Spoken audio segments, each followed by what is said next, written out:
तो इस वीडियो में आज हम लोग देखने वाले हैं जो आज महिला पर्यवेक्षक का जो है सीजी व्यापम का जो एग्ज़ाम हुआ था उसके सॉल्यूशन।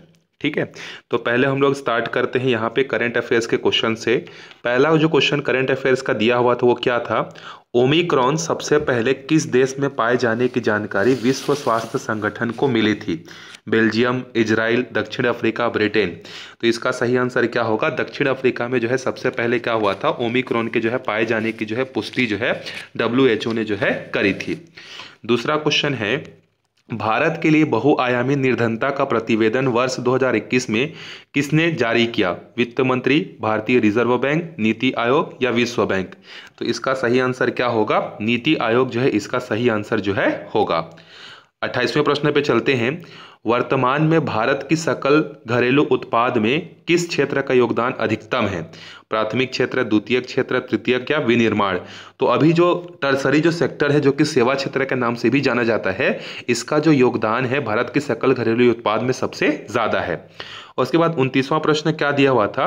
टैथिस सागर के स्थान पर बना हुआ है आज क्या बना हुआ है? मालवा का पठार है, अरावली पर्वत है, हिमालय पर्वत या विंध्याचल है? तो इसका सही आंसर क्या होगा? हिमालय पर्वत जो है आज जहां पर पहले टेथिस सागर था आज वहां पर जो है क्या है? हिमालय है। आगे बढ़ते हैं 30वें प्रश्न पर। निम्नलिखित में से कौन सी नदी ज्वार नद मुख या एस्चुअरी का निर्माण करती है? माही, साबरमती, लूनी या नर्मदा? तो इसका सही आंसर क्या होगा? नर्मदा नदी जो है वो क्या करती है? अरब सागर में गिरती है और वहां पर जो है ज्वार नद का निर्माण जो है करती है। अब आते हैं 31वें प्रश्न पर। विलुप्त पद को दिए गए विकल्प में से चुनिए। अब यहाँ पर देखो, जैसे यहाँ पर M है, H है, Z है, उसके बाद N है, I है, W इस तरीके से दिया हुआ है। ठीक, तो अब यहाँ पर देखो आप, M 13वें नंबर पर आता है, N 14वें नंबर पर आता है, O 15वें नंबर पर आता है और P 16वें नंबर पर आता है। तो इसी तरीके से अगर हम लोग देखेंगे तो 17 नवंबर पर कौन आएगा? 17 नंबर पर जो है Q आएगा। फिर उसके बाद जो दूसरा है वो 8वें नंबर पर H आता है, उसमें 3 जोड़ने से 11वें नंबर पर K आता है, उसमें 3 जोड़ने पर जो है 14वें नंबर पर क्या आता है? N आता है। 14 में 3 जोड़ेंगे तो 17 आएगा, 17वें नंबर पर जो है कौन आता है? R आता है। तो इसी तरीके से जब आप आगे सॉल्व करोगे, यहाँ पर देखो 26वें नंबर पर Z है, उसके दो पीछे जो है W है, फिर इसके दो पीछे जो है यहाँ पर 20 है, इसके पीछे क्या आएगा? तो इसके पीछे आएगा आपका N जो है सही इसका आंसर बनेगा। तो QRN ये आपका सही आंसर है। आगे बढ़ते हैं 32वें प्रश्न पर। दिए गए कौन सा आकृति मनुष्य, शिक्षक और स्नातक के मध्य सही संबंध को दर्शाता है? सो देखो, मनुष्य तो सबसे पहले आएगा, मनुष्य सबसे बड़ा है, मनुष्य के अंदर में ये आते हैं। फिर उसके बाद शिक्षक और स्नातक हैं, तो कुछ स्नातक किए हुए शिक्षक हैं और वही स्नातक किए हुए शिक्षक आगे चलकर क्या बनेंगे? शिक्षक बनेंगे। तो इसमें से कौन सा सही होगा? डी जो है इसका सही आंसर होगा। अब आगे बढ़ते हैं 33वें प्रश्न पर। इजी प्रश्न था, देखो। नीचे दिए गए आकृति में वृत्त जो है रोजगार को दिखा रहा है, व्यक्ति को जो है त्रिभुज युवा व्यक्ति को दिखा रहा है, वर्ग जो है अशिक्षित व्यक्ति को दर्शाता है। तो कौन सा क्षेत्र युवा, शिक्षित और बेरोजगार व्यक्तियों को जो है दर्शाएगा? तो ये जो 3 जो नंबर है यही एक ऐसा नंबर है जो कि किसको दिखा रहा है? युवा को। और ये जो रेक्टेंगल है ना, ये अशिक्षित को दिखा रहा है। तो वो पूछ रहा है शिक्षित, मतलब आपको रेक्टेंगल से नंबर नहीं चाहिए। और ये जो सर्कल है, जो वृत्त है, वो किसको दिखा रहा है? जो वृत्त है वो दिखा रहा है रोजगार व्यक्ति को, जबकि वो बोल रहा है कि बेरोजगार। मतलब रेक्टेंगल यहां, मतलब इस क्वेश्चन में ये है हमें कि हमें इस आयत से भी नहीं उठाना है कोई भी चीज, ना ही सर्कल से उठानी है, लेकिन ऐसा नंबर उठाना जो ट्रायंगल से हो। तो 3 एक ऐसा नंबर जो ट्रायंगल में है और ना ही रेक्टेंगल में है ना ही वृत्त में है। तो इसका सही आंसर क्या होगा? 3 होगा। 34वें प्रश्न पर चलते हैं। देखो, यहां पर जो त्रिभुज है वो शहरी लोगों को दिखा रहा है, जो वृत्त है वो स्नातक लोगों को दिखा रहा है, जो चतुर्भुज है या जो आयत है वो कर्मचारी को दिखा रहा है, और जो छोटा सा जो स्क्वायर है वो स्क्वायर किसको दिखा रहा है? क्लर्क को दिखा रहा है। तो यहां पर देखो, जब आप इसको सॉल्व करोगे ना, तो पहला क्वेश्चन यहां पर दिया सभी शहरी व्यक्ति स्नातक हैं। तो शहरी कौन सा है? देखो, ये त्रिभुज है। ठीक है, तो क्या सभी शहरी व्यक्ति जो स्नातक हैं? नहीं। ये 7 और 8 नंबर को देख लो, ये 2 नंबर छूट जा रहे हैं जो कि सर्कल के अंदर में नहीं आ रहे, तो स्नातक तो हो ही नहीं सकते। तो पहला स्टेटमेंट गलत हो गया। दूसरा स्टेटमेंट क्या है? कुछ जो क्लर्क हैं, मतलब छोटे वाले आ जाओ, छोटे वाले नंबर पर आ जाओ, छोटे वाले नंबर पर मतलब 7, 6, 8, 11 पर आ जाओ। कुछ क्लर्क शासकीय कर्मचारी हैं, तो है बिल्कुल सही। देखो कुछ जो क्लर्क हैं, जैसे 7 जो लिखा हुआ है वो क्लर्क भी है और कर्मचारी भी है, परंतु शहरी नहीं है, ये तो गलत हो गया। देखो यहाँ पर जो ये 8 है, 11 है, 6 है, 7 है, ये सब तो शहरी में ही आएंगे ना, तो दूसरा स्टेटमेंट भी गलत हो गया। तीसरा स्टेटमेंट है सभी शासकीय कर्मचारी क्लर्क हैं। देखो जितने भी शासकीय कर्मचारी क्या वो क्लर्क है? नहीं है। 2 और 5 को देखो, वो तो क्लर्क के अंदर में नहीं आ रहे हैं, तो बचा कौन सा ऑप्शन? डी। कुछ शहरी व्यक्ति स्नातक नहीं है। हाँ देख लो, कुछ शहरी व्यक्ति हैं, जैसे 9 है, 8 है, 7, 2, ये 3 नंबर जो है ये स्नातक के कैटेगरी में नहीं आते, तो इसका सही आंसर जो है डी होगा। आगे बढ़ते हैं 35वें प्रश्न पर। 35वें प्रश्न का आंसर मुझे नहीं पता है कि पेन को अगर 12 लिखते हैं तो बॉय का आंसर क्या होगा। अगर आपको इसका सॉल्यूशन पता होगा तो आप कमेंट करके जरूर बताइएगा कि इसका आंसर जो है 35 का आंसर जो है क्या होगा। अब आगे बढ़ते हैं हम लोग 36 वाले क्वेश्चन पे। 36 क्वेश्चन क्या है? निम्न में से कौन सी गुफा तीरथगढ़ जलप्रपात के निकट है? तो तीरथगढ़ जलप्रपात के निकट कौन सा है? कुटुमसर की जो गुफा है वो कहां पर है? तीरथगढ़ जलप्रपात पर जो है। ठीक है, आगे बढ़ते हैं 37वें प्रश्न पर। कृत्रिम उपग्रह का प्रक्षेपण हमेशा पृथ्वी की पूर्वी दिशा से किया जाता है। बिल्कुल सही है, और पूर्वी दिशा में इसलिए किया जाता है क्योंकि पृथ्वी जो है हमारी क्या होती है? पश्चिम से पूर्व की ओर जो है घूमती है, जिससे उसको क्या मिलता है? पलायन वेग जो है उसको मिलता है। तो ए भी सही है और आर भी सही है, तो ए तथा आर दोनों सही है। आर जो है ए की सही व्याख्या कर रहा है। 38वें प्रश्न पर चलते हैं। देखो, निम्न पर विचार कीजिए। प्रकाश संश्लेषण, श्वसन, कार्बन डाइऑक्साइड पदार्थ का क्षय, ज्वालामुखी का विस्फोट। उपरोक्त में से कौन कार्बन चक्र में कार्बन डाइऑक्साइड का योग नहीं करता है? मतलब इनडायरेक्टली मतलब है कि इसमें से कौन सा कार्बन डाइऑक्साइड जो है रिलीज नहीं करता है, क्योंकि कार्बन साइकिल में कौन सा चीज आएगा? कार्बन डाइऑक्साइड आएगा, और कार्बन साइकिल को कंप्लीट कौन करेगा? जिस रिएक्शन से जो है कार्बन डाइऑक्साइड बाहर निकलेगा। तो यहां पर बोल रहा है कि जो कार्बन चक्र में सहायता नहीं करता है। तो प्रकाश संश्लेषण ऐसा प्रक्रिया है जिसमें से कार्बन डाइऑक्साइड यूज होता है, वो देता नहीं है प्रकृति को, तो ये क्या करेगा? कार्बन चक्र को सहायता प्रदान नहीं करेगा। तो इसका सही आंसर क्या होगा? बी होगा, केवल 1 होगा। 39वें प्रश्न पर चलते हैं। देखो 39वां प्रश्न क्या है? सूची 1 को सूची 2 से सुमेलित कर निम्न कोड की सहायता से उत्तर दीजिए। तो देखो इसका सही आंसर क्या होगा? ब्यूटाडाइन जो होता है इसका उपयोग कहां होता है? रबर उद्योग में होता है। उसके बाद जो BTX है, BTX का उपयोग होता है पेट्रोलियम में। तो 1 मिल गया इसके साथ, BTX मिल गया, 5वें के साथ मिल गया। और एनिलीन जो होता है वो डाई में यूज होता है। ठीक है, अब यहां पर बचा कौन सा बचा? 1, 5 हो गया, और डी का 3 है, तो कौन सा आंसर सही होगा? इसका डी जो है सही आंसर होगा। आप यहां पर देख सकते हैं इसका आंसर जो है डी जो है होगा 39 का। और ये जो कौन सा सेट है ये? तो ये है आपका सेट ए। ठीक है, सेट ए के बारे में हम लोग बात कर रहे हैं। 40वां प्रश्न है, क्रायोजेनिक तकनीक का उपयोग खाली स्थान में होता है। तो इसका सही आंसर क्या होगा? देखो क्रायोजेनिक जो इंजन होता है उसका उपयोग होता है अंतरिक्ष यात्रा में होता है, शल्य चिकित्सा में होता है, और मैग्नेटिक लेविएशन में भी जो है होता है। तो इसका सही आंसर क्या होगा? 40 का ए होगा। उसके बाद धन विधेयक में क्या सम्मिलित होता है? करों का अधिरोपण, करों का उत्सात, करों का परिहार, करों का नियमन। तो ये चारों के चारों चीजें जो है धन विधेयक में जो है उल्लेखित होता है। और धन विधेयक के बारे में जो है कौन डिसाइड करता है कि कौन सा विधेयक धन विधेयक है कि नहीं? तो लोकसभा का जो स्पीकर होता है वो जो है डिसाइड करता है। 42वें प्रश्न पर आते हैं। देखो सही क्या है? लोकसभा को संचित निधि पर भारित व्यय पर मत देने का अधिकार नहीं है। बिल्कुल सही है, लोकसभा जो है वोटिंग नहीं कर सकती है, तो पहला स्टेटमेंट सही है। ठीक है, दूसरा स्टेटमेंट है लोकसभा को संचित निधि पर भारित व्यय पर बहस करने का अधिकार है।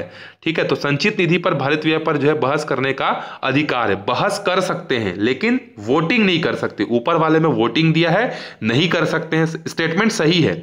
लेकिन यहां पर दूसरा स्टेटमेंट भी सही है, तो इसीलिए यहां पर क्या होगा? दोनों के दोनों स्टेटमेंट क्या होंगे? सही होंगे। लोकसभा को वोटिंग करने का अधिकार नहीं रहता है, वो बस क्या कर सकते हैं? उस पर जो है बहस जो है कर सकते हैं। इसी वजह से दोनों आंसर क्या होंगे? सही होंगे। आगे बढ़ते हैं 43वें प्रश्न पर। देखो संयुक्त लोक सेवा आयोग की नियुक्ति की प्रक्रिया के विषय में सही क्या है? संयुक्त लोक सेवा आयोग मतलब जैसे 2 राज्यों में, हर राज्य में क्या होता है? जैसे यूनियन में क्या होता है? स्टेट में UPSC होता है। उसी तरीके से हर राज्य में राज्य का क्या होता है? लोक सेवा आयोग होता है।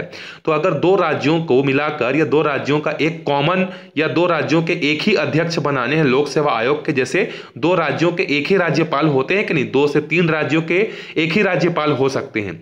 उसी तरीके से यहां पर संयुक्त लोक सेवा आयोग अगर बनाना है, 2 राज्यों के लिए एक ही लोक सेवा आयोग की नियुक्ति करनी है, कमिश्नर की नियुक्ति करनी है या कमीशन बनाना है, तो क्या प्रोसीजर होता है, ठीक है, प्रक्रिया के विषय में क्या सही है। तो देखो पहला स्टेटमेंट बिल्कुल सही है, जितने भी राज्यों के लिए बनाना है उसके राज्य विधानमंडलों द्वारा एक संकल्प पारित होना चाहिए, बिल्कुल सही है। दूसरा स्टेटमेंट भी सही है, संसद विधि द्वारा संयुक्त लोक लेखा आयोग की नियुक्ति का उपबंध करेगी, बिल्कुल सही है। इसके अध्यक्ष और सदस्यों की नियुक्ति जो है राष्ट्रपति करते हैं, यह भी स्टेटमेंट क्या है, सही है। आगे बढ़ते हैं 44वें प्रश्न पर। इस राज्य के प्रथम इथेनॉल प्लांट की स्थापना निम्न में से किस स्थान पर की जाएगी। तो देखो रायगढ़ नहीं है, राजनांदगांव नहीं है, अंबिकापुर नहीं, बचा कौन सा, कवर्धा। तो कवर्धा में जो है क्या किया जाएगा, इथेनॉल प्लांट की स्थापना जो है की जाएगी। अभी हाल ही में चर्चा हो रही कि कोंडागांव में जो मक्का प्रोसेसिंग यूनिट है उसको भी कन्वर्ट करके जो है वहां पर भी एक इथेनॉल प्लांट जो है बनाया जाएगा, लेकिन कोंडागांव ऑप्शन में नहीं है। अगला प्रश्न है देखो, ओलाफ स्कोल्ज निम्न में से किस देश के चांसलर बने हैं। तो देखो चांसलर कहाँ पे काउंटिंग होती है, जर्मनी में, ठीक है, जर्मनी में जो हेड होता है उसको चांसलर बोलते हैं। तो अगर आपको ये भी चीज पता होती तो आप आराम से यहाँ पर बता सकते थे कि जैसे फ्रांस का प्रेसिडेंट होता है, ब्रिटेन का प्रधानमंत्री होता है, इटली का भी प्रधानमंत्री होता है, लेकिन जर्मनी में जो हेड होता है उसको प्रधानमंत्री नहीं बोलते हैं, उसको क्या बोलते हैं, चांसलर बोलते हैं। तो आप ऐसे भी इसको एलिमिनेट करके बना सकते थे। उसके बाद देखो 46वां जो प्रश्न है, 46वां प्रश्न क्या है, किसी सांकेतिक भाषा में 289 का मतलब रीड फ्रॉम पेपर है और 276 का मतलब टी फ्रॉम। तो देखो यहां पर भी पहले वाले लाइन में फ्रॉम कॉमन है और यहां भी फ्रॉम कॉमन है, तो दोनों में नंबर कौन सा कॉमन है, 2। तो फ्रॉम के लिए कौन सा नंबर यूज होगा, फ्रॉम के लिए जो है 2 नंबर जो है यूज होगा। उसी तरीके से देखो यहां पर 85 का मतलब क्या है, वॉलपेपर, और यहां पर देखो पहले वाले स्टेटमेंट में पेपर है और यहां पर भी पेपर है, तो देखो दोनों जगह पेपर है और पहले वाले दूसरे वाले में कॉमन नंबर क्या है, 8 और 8, तो 2 यूज होगा फ्रॉम के लिए, 8 यूज होगा पेपर के लिए। तो बचा कौन सा, रीड, रीड के लिए 2 यूज हो चुका, 8 यूज हो चुका, बचा कौन सा नंबर, 9 नंबर। 9 नंबर जो होगा वो यूज होगा किसके लिए, पेपर के लिए, ठीक, रीड के लिए, सॉरी, रीड के लिए कौन सा यूज होगा, 9 जो है यूज होगा। आगे बढ़ते हैं 47वें प्रश्न पर। अगर इसमें हम लोग ट्रायंगल की काउंटिंग करें, आप अलग अलग तरीकों से ट्रायंगल की काउंटिंग करोगे तो कुल 19 ट्रायंगल जो है इसमें आएंगे, और 48 का जो सही आंसर है वो कितना होगा, 40 होगा।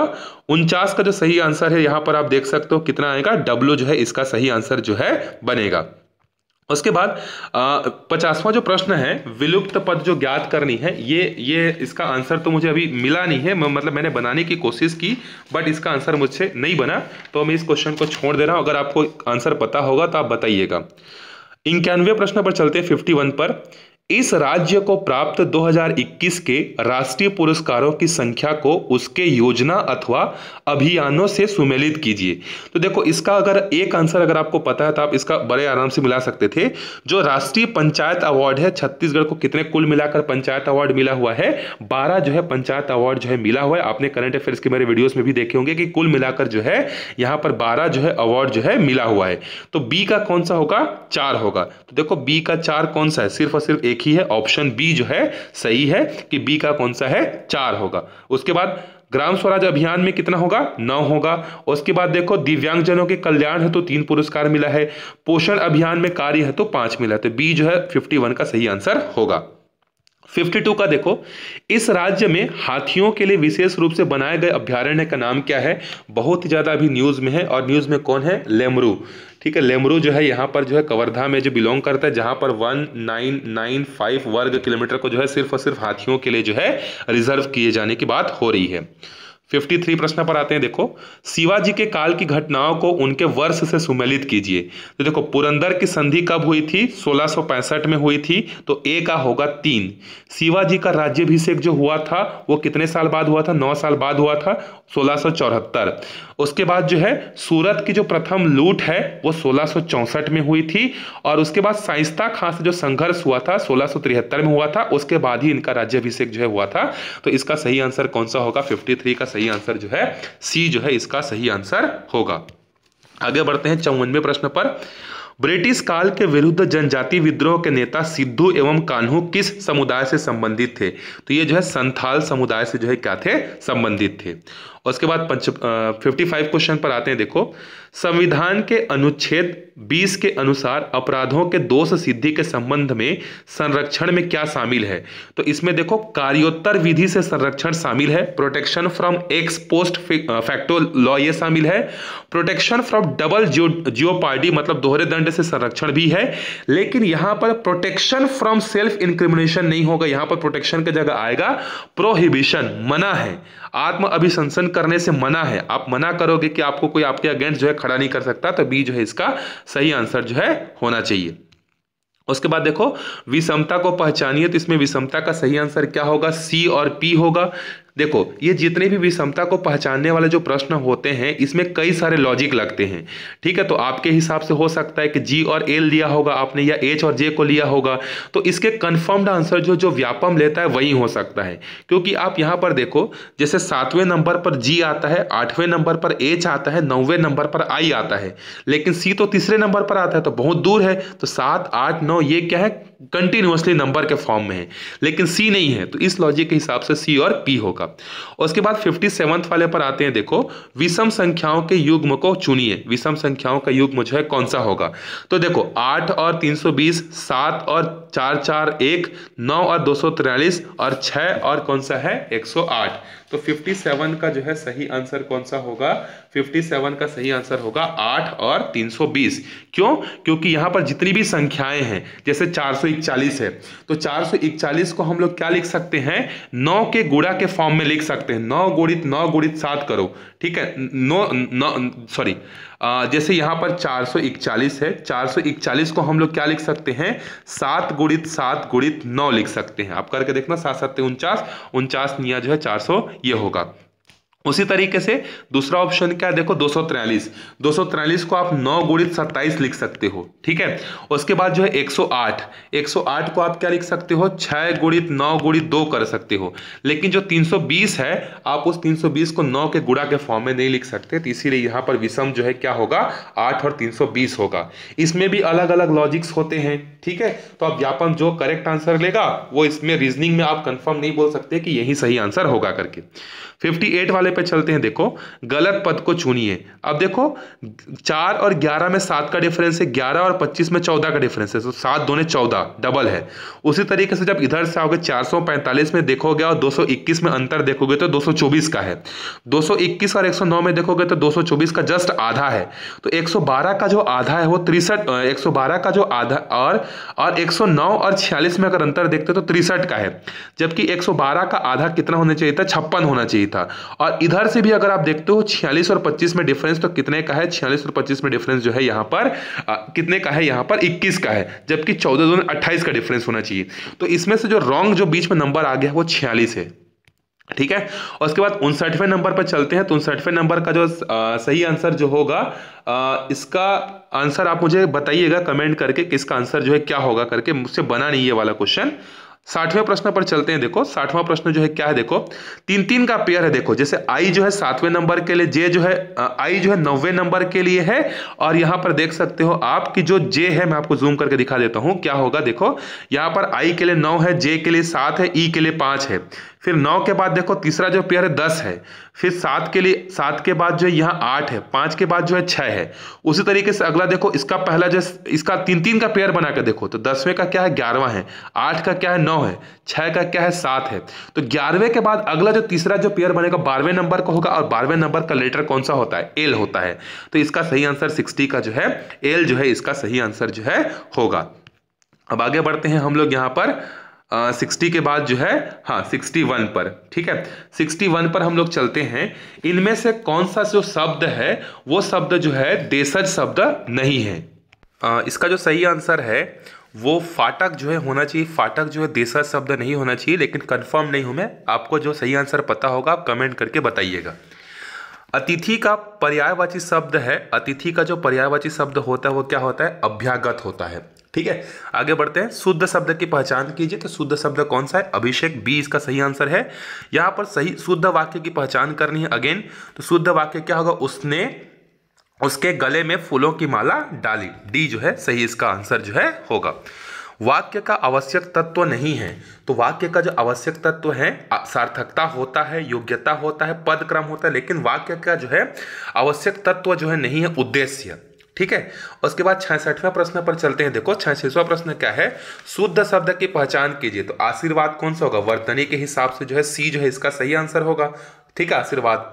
दुर्गेश में कौन सा स्वर संधि है, तो यहाँ पर जो है गुण स्वर संधि है। तत्सम शब्द नहीं है, अंगूठी जो है तत्सम शब्द नहीं है, इसके लिए अंगुष्ठी यूज होता है। ठीक है। उसके बाद 69 पे चलते हैं। छोटा ऊ और बड़ा ऊ का उच्चारण स्थान क्या है, तो इनका जो उच्चारण स्थान है, इनका जो उच्चारण स्थान है वो क्या होगा, ओष्ठ जो है इनका उच्चारण स्थान जो है होगा। ठीक है।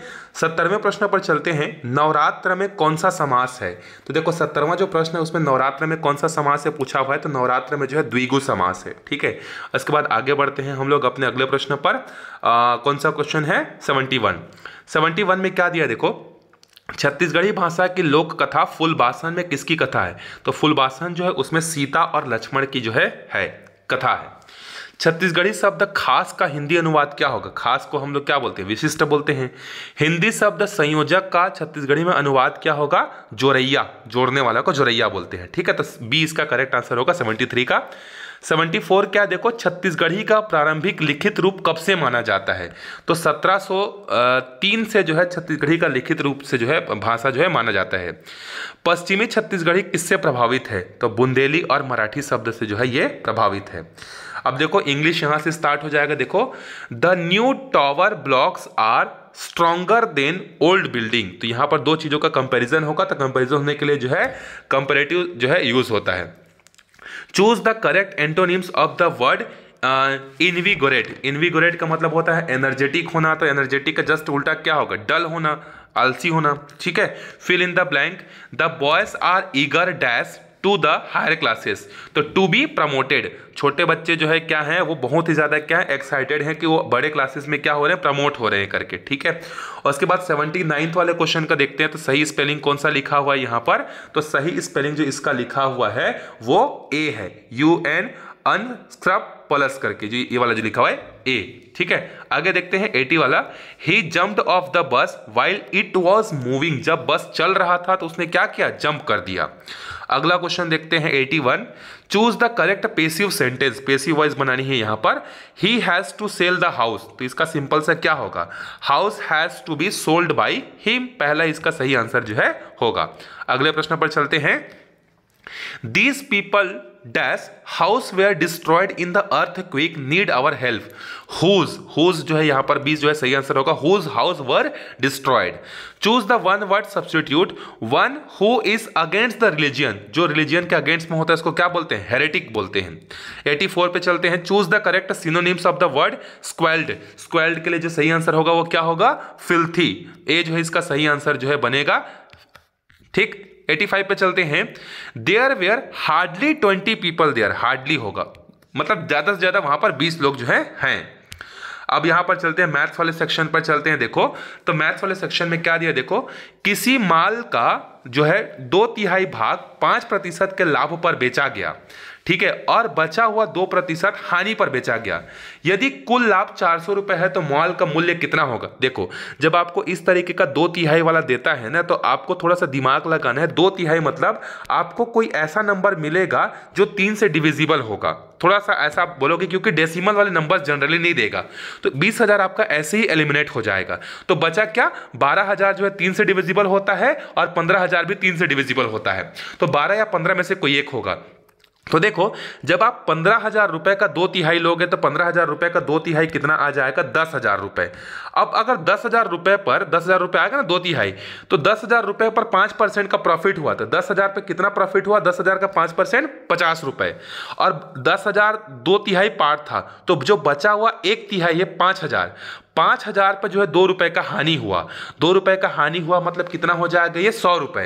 तो 100 रुपए इसमें हटा दो, कितना बचा, 400 का नेट प्रॉफिट बचा। तो पैसा कौन सा है, 15,000। इस तरीके से आप इसको ऑप्शन से जो है सॉल्व करोगे। ठीक है, ऑप्शन से जो है अभी नेक्स्ट एग्जाम में आप हमेशा याद रखना कि सारे क्वेश्चन ऑप्शन से सॉल्व करने की कोशिश करना। 87 पे चलते हैं। गौरव ने अंकित मूल्य पर 20% का डिस्काउंट दिया, उसके बाद 10% का अतिरिक्त डिस्काउंट दिया, तो कैसा फाइनल वैल्यू कितनी होगी, तो अंकित वैल्यू कितनी है, 1400 है। फिर कितने का डिस्काउंट मिला, 20% का डिस्काउंट मिला, तो कितना परसेंट अमाउंट बच गया, 80%। 80% को क्या लिखेंगे, 80/100। फिर 10% का और डिस्काउंट मिला, तो कितना बचा, 90/100। जब आप इसको हल करोगे सबको तो ये आएगा 1008 रुपये जो है आएगा। आप हल करके देख लेना, 1008 आएगा।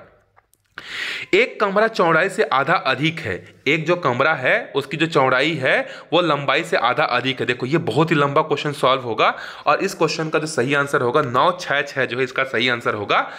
इसका लंबा जो है मैं एक डिटेल मैथ्स का सॉल्यूशन का वीडियो जो है अगले क्लास में लेकर आऊंगा, अगले वीडियो में। फिलहाल अभी हम लोग सिर्फ आंसर को जो है देखते हैं।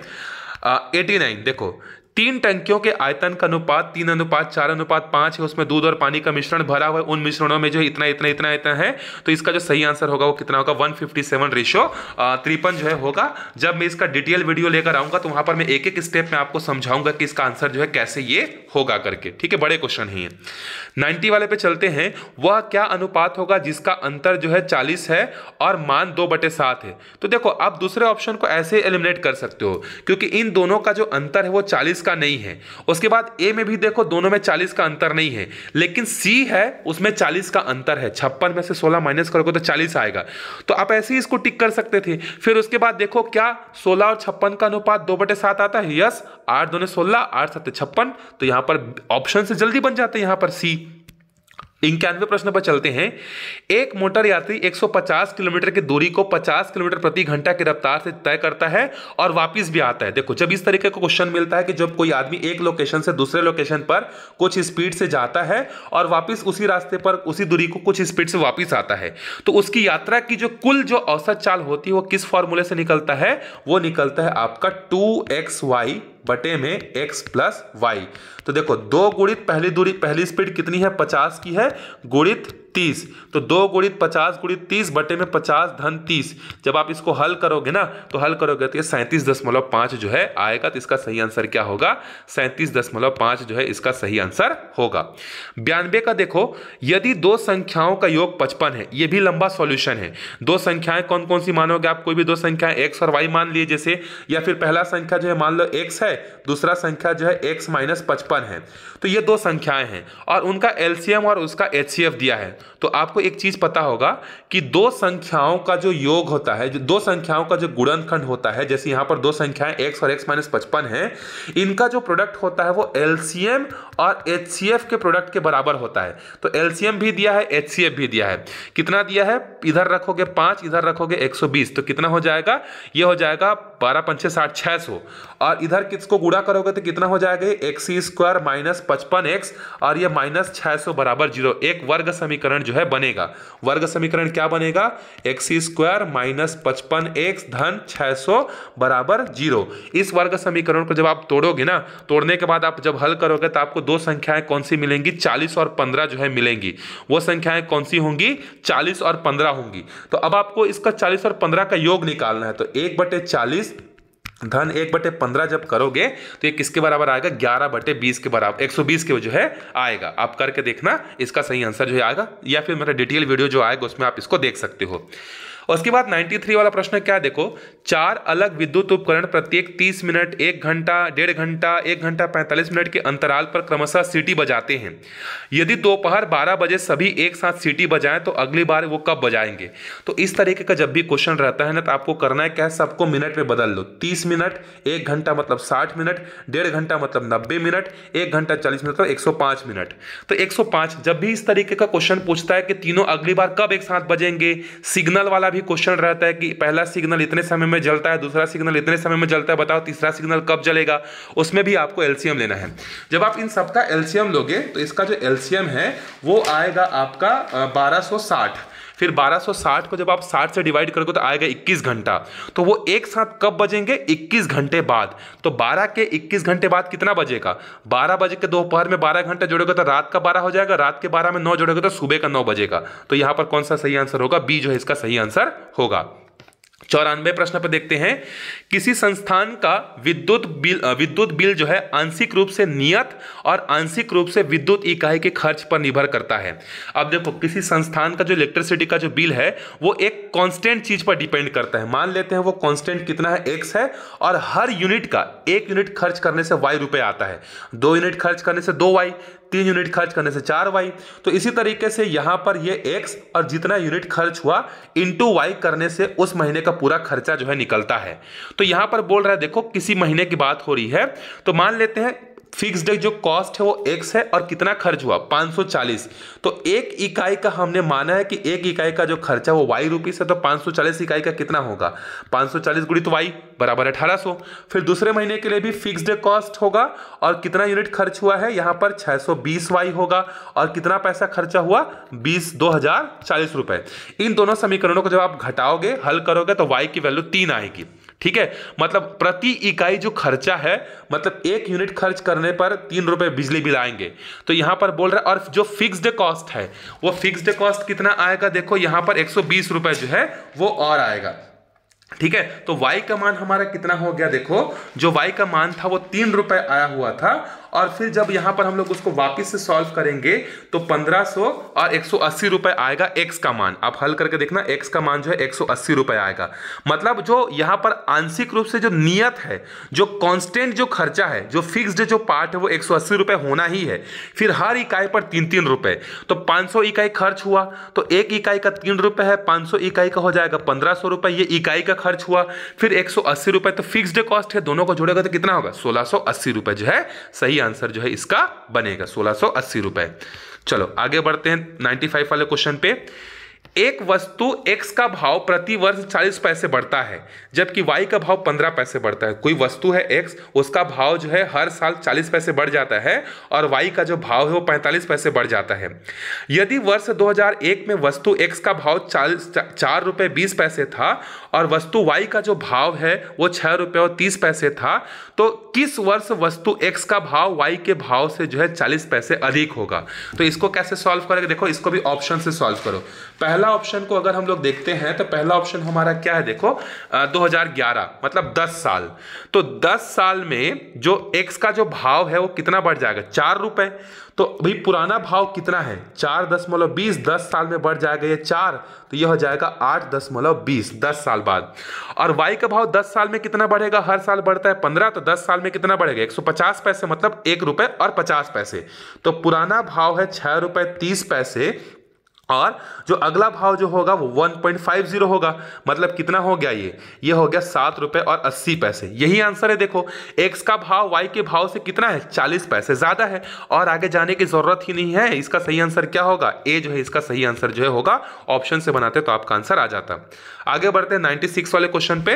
96 वाले क्वेश्चन का सही आंसर क्या होगा, देखो ऊपर में भी सेम वैल्यू है, नीचे में भी सेम वैल्यू है, तो आपको नीचे वाले को क्या करना था, देखो ऊपर वाले जैसा बनाना था। तो आप नीचे वाले को क्या करते 0.06 बटे में 10 कर देते और पूरे की घात में 2 करते। फिर यहाँ पर 0.47 ऐसा हम लोग कर सकते हैं ना, दशमलव को हटाकर डिवाइडेड बाई 10 कर सकते हैं। इसी तरीके से 0.079 बटे में 10 करते और इसका स्क्वायर करते। फिर 10 का स्क्वायर क्या बनता 100। अब ये 100 कहाँ चले जाएगा, ऊपर चले जाएगा और नीचे में जो संख्याएं बचेंगी वही संख्या ऊपर में भी बचेंगे, दोनों कैंसिल हो जाएंगे। इसका सही आंसर कितना आएगा 100 आएगा। डिटेल वीडियो जो आएगा उसमें मैं एक एक स्टेप आपको सॉल्व करके बताऊंगा। 97 वाले को जब आप सॉल्व करोगे तो इसका सही आंसर आएगा 2.3, लेकिन यहाँ पर 2.3 है ही नहीं, तो इसमें से कौन सा सही आंसर होगा, इनमें से कोई नहीं जो है इसका सही आंसर होगा। 98 भी लंबा प्रश्न है, एक कार में पेट्रोल को खर्च किया जाता है ये वाला, इसका सही आंसर जो होगा 37.50% होगा। इसका भी डिटेल वीडियो जब आएगा तो उसमें यहाँ पे एक एक स्टेप को आपको सॉल्व करके बताऊंगा। आगे बढ़ते हैं, देखो 99 वाले प्रश्न पर 2379 को 3 भागों में इस प्रकार बांटा गया कि 2, 3, 4 वर्ष पश्चात उनका मिश्र धन समान हो, तो इसका सही आंसर होगा, इसका जो पहला पार्ट होगा, पहला पार्ट कितना होगा 828 रुपए जो है सही आंसर जो है इसका होगा। लास्ट क्वेश्चन पर चलते हैं। देखो वह समय वर्षों में ज्ञात कीजिए जिसमें एक मूलधन 20% चक्रवृद्धि ब्याज की दर से दुगुने से भी अधिक हो जाए। मतलब आपको क्या करना है, अमाउंट को जो है डबल से भी ज्यादा करना है। मतलब अभी आपका जो अमाउंट होगा वो ग्रेटर देन 2p होगा। जब आप इसको सॉल्व करोगे ना, बहुत लंबा प्रोसीजर होगा, तो इसका सही आंसर कितना आएगा, 4 जो है इसका सही आंसर आएगा। यह है आपके 100 क्वेश्चन। और स्टार्टिंग के जो रीजनिंग के कुछ क्वेश्चन छूट गए थे उसको मैं बता देता हूं आपको, ताकि आपका पूरे के पूरे सारे क्वेश्चन जो है कंप्लीट हो जाए। देखो, जो जनरल अवेयरनेस वाला जो क्वेश्चन था यहाँ पे मानसिक योग्यता वाला, इसका सही आंसर होगा AEC। जितने भी क्वेश्चन है डिटेल आंसर जो है वीडियो आएगा उसमें रहेगा। इसका जो सही आंसर होगा कौन सा होगा, 22वां क्वेश्चन का जो सही आंसर होगा वो C होगा। माइनस और प्लस को आप बदलोगे और 2 और 6 को आपस में जो है बदलोगे तो आपका सही आंसर जो है क्या होगा, मिल जाएगा। ठीक है, आगे बढ़ते हैं अपने अगले प्रश्न पर। तो यहां पर देखो अगला जो प्रश्न है वो क्या है। अगला जो प्रश्न हमें यहां पर जो दिया हुआ है वो है हमारा फोल्डेड वाला। तो फोल्डेड कलर का ट्रिक होता है, ट्रिक से जब बनाओगे तो सी इसका सही आंसर जो है आने वाला है आपका। ठीक है, आगे बढ़ते हैं हम लोग अपने अगले क्वेश्चन पर। ये फिगर की काउंटिंग मुझसे नहीं बना है, 73 आसपास आ रहा था, लेकिन मैं श्योर नहीं हूं। आप इसको एक बार बना के देखिएगा कितना हो सकता है। 4 के विपरीत कौन सा होगा, 3 होगा। 25 का आंसर ए जो है सही इसका आंसर जो है होगा। तो ये रहे आपके 80 क्वेश्चन। जो 20 क्वेश्चन है उसके आंसर मुझे नहीं पता है, जो कि आंगनबाड़ी से संबंधित है, उसके आंसर मैं आपको नहीं बता रहा हूं।